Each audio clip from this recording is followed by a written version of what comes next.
Hi everyone, my name is Yvette and my group consists of Michael, Key, and Robert. We will be presenting on the importance of finding balance between sustainability and profitability. So to give a quick overview of how our presentation will go, I will start off by giving an overview of our project and introduce our company, which is Apple. Robert will then provide some details on the issue and why it's significant to Apple. Michael will then provide a brief analysis on the issue, and Key will close off our presentation by introducing another technological company and compare its better sustainable practices to Apple. He will also provide some solutions for better sustainable practices. So our research project is focused on the environmental impact of conducting business and the importance of sustainability. We found that the decision to implement more sustainable practices is a complex business issue because today's consumers really care about sustainable practices. However, many companies choose higher profits over finding a balance between profitability and sustainability. We found this to be true in many industries, but we chose to do our focus on Apple. Our main objective is to target the CEO of Apple, Tim Cook, and the management team.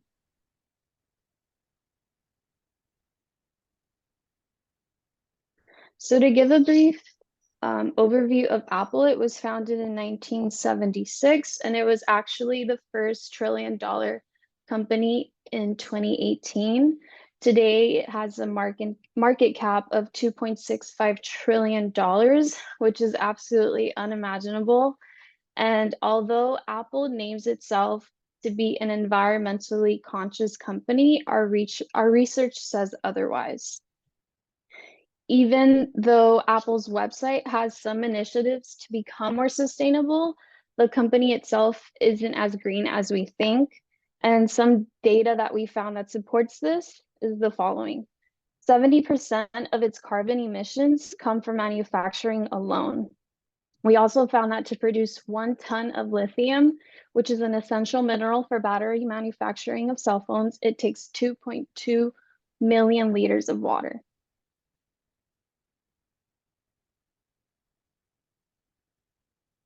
And I will now pass it on to Robert, who will discuss further on the issue. Hello, everybody. So right now I will be addressing the sustainable promise that Apple has made in order to improve their carbon footprint in society. They made a promise that by 2030, they were aiming to lower their greenhouse gas emissions. The way they're going to be supporting this was to be recycling more of their parts that they use to manufacture their devices. And to break down this further, 75% will be reducing their supply chain emissions, and the additional 25% will be sponsoring reforestation initiatives in order to give back to the environment that they want to at least improve at the moment. So diving deeper into Apple's quote unquote 100% of practicing renewability, Apple initially claimed that they were using 100% renewable energy. However, that actually is not true. 60% of their waste is disposed of and not recycled at all whatsoever. And the truth behind their practices is that they actually receive their energy from Duke Energy Source, along with being able to get the energy that they need to operate day to day. Within this process, it causes the uses of natural gas to be emitted into the environment. Coal mining is a big piece, as well as nuclear power resources are used in order to operate their day-to-day operations. Building on this, David Wexler dove deeper into what they actually do, and Apple intentionally manufactures their devices to not be upgradable, simply due to the fact that they want to make sure that they're getting more bang for their buck. And essentially, they don't practice any recyclability. They claim to, but it's not at the level that they actually say it is.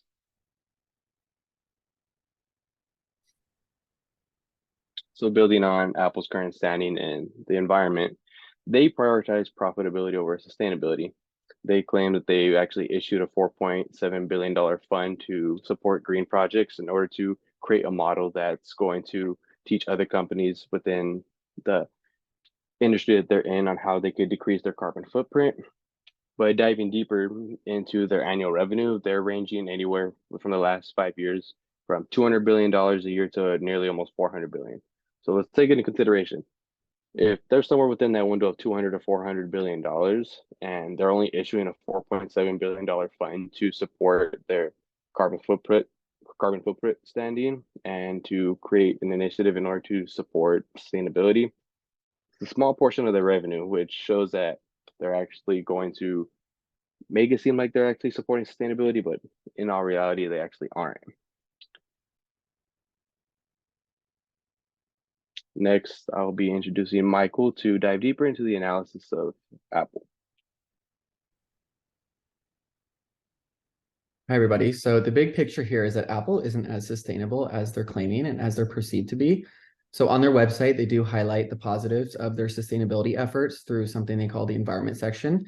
And they also have third-party doubts, quite a few. So what these doubts, these third parties are suggesting is that Apple is greenwashing. And this suggestion says that Apple is investing more money into marketing themselves as being sustainable rather than investing that money into actually becoming more sustainable.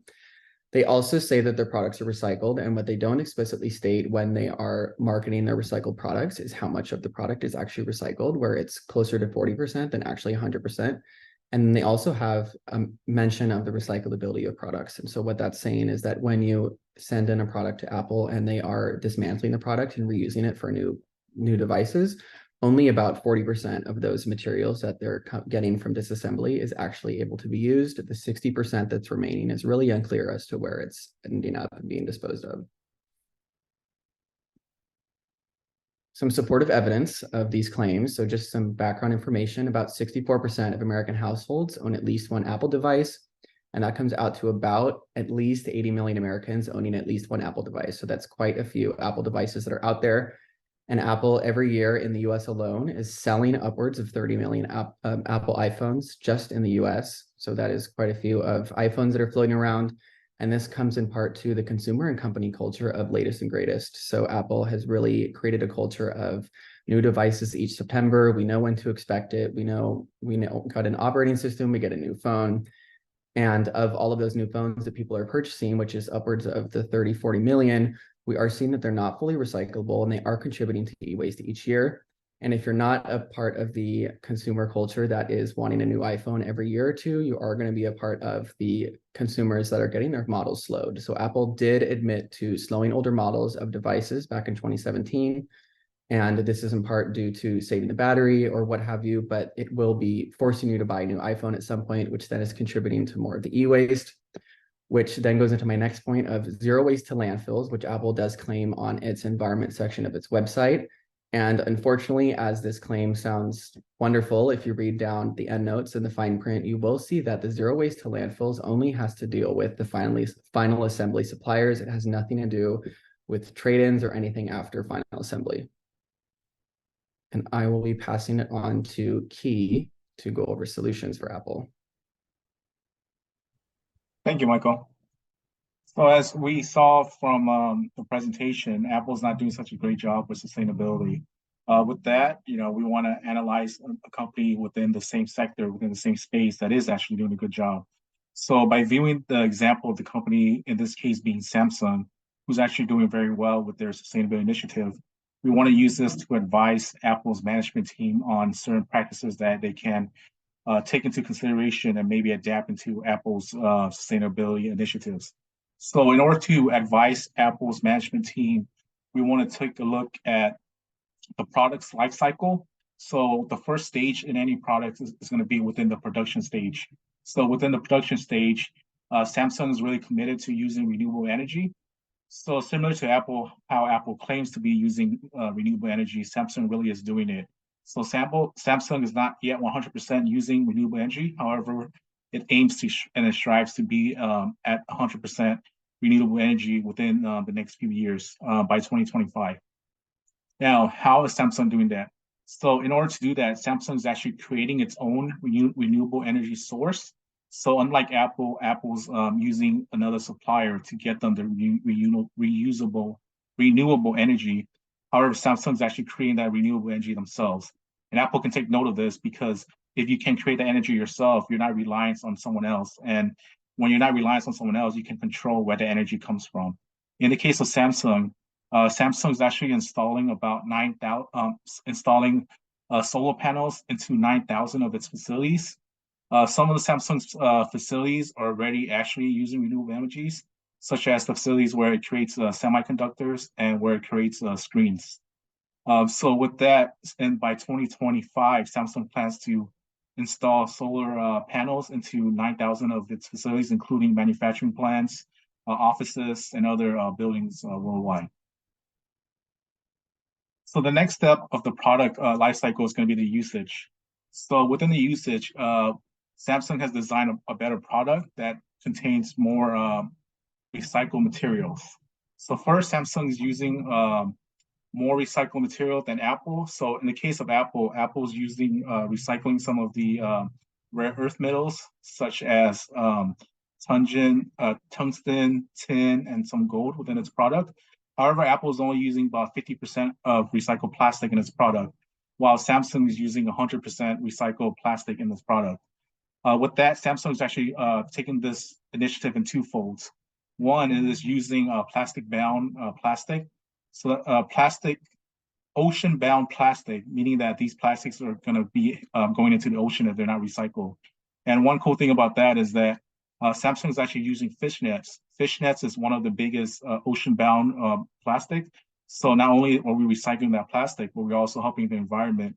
Many fish can get stuck in these fish nets, and it can be very damaging to the environment. Secondly, Samsung has committed to not use plastic within its packaging as well. So currently, all of Samsung's packaging is 100% recyclable paper. So Samsung does not plan to use any plastic within its packaging itself. Apple is currently using about 50% of recycled materials within its packaging, but is still using plastic within the packaging.